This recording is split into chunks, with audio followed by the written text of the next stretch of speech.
So I think this afterlife bench is good that they've let people know I'm not the only one suffering with mental health.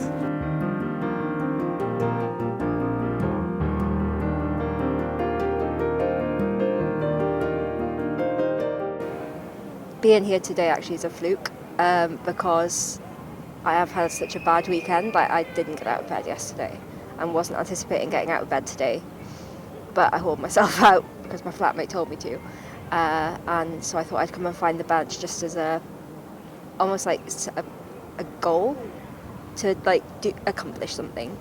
And then I found it.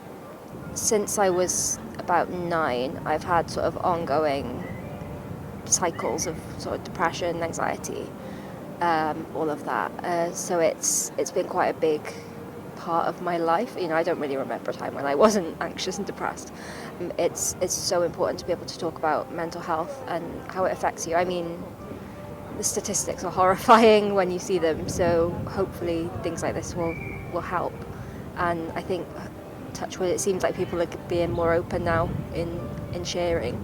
It sounds cliche, but it is okay to talk, and to find the right people to talk to. But find your people and keep them close. So in 2019, I suddenly lost my father.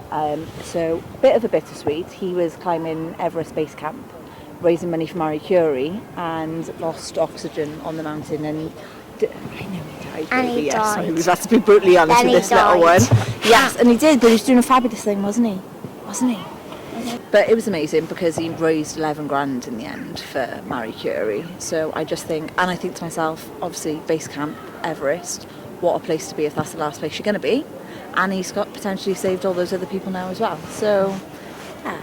Death and grief is hideous anyway, but it's just not talked about either enough. And I think it needs to be talked about. Just because it's going to happen to everyone at some point, isn't it? You come to terms with it a little bit, but it never gets easier. It just becomes your new normal. And I think that's all I can suggest to people in terms of with grief and mental health as well a little. Speak to someone, like anyone, even if it's like a stranger in the middle of the street and you just feel like you're going to have a breakdown, just speak to someone or use these benches. Like, I'm excited now for in a few weeks to come, actually me come to use these benches because I'm hoping I will be a little bit further ahead than someone else who's in a worse position than I am, that I can try and help someone. So that's the nice thing, is this has almost given me a purpose as such now, because I know it's not just me, there's loads of other people in the same boat.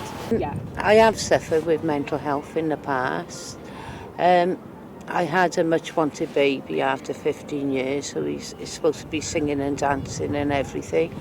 But I went down in the dumps, felt lonely, isolated, and I think if this bench was here then, maybe I could have brought the baby down and someone I could have spoke to or anything like that.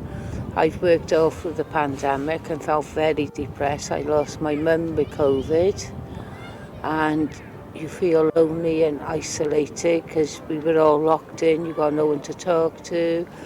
You can't speak to family. I couldn't be with my mum when she died because of the hospital thing. So with my mum, I felt really, really down. Then I couldn't spend the last couple of weeks with her. So then I felt it resurface my feelings of depression from many, many years ago. It was still in me, which I thought it was gone, but it's never gone. So I think this afterlife bench is good that they've let people know I'm not the only one suffering with mental health. We lost our son 10 years ago, and then subsequently when I had our second son, I developed postnatal depression. So that was sort of my first and only experience of having sort of mental health challenges. And I think one of the things that I found was it was quite difficult sometimes to talk to the people, especially with postnatal depression. I was worried that people would judge me if I said I was struggling, and especially because of what had happened previously.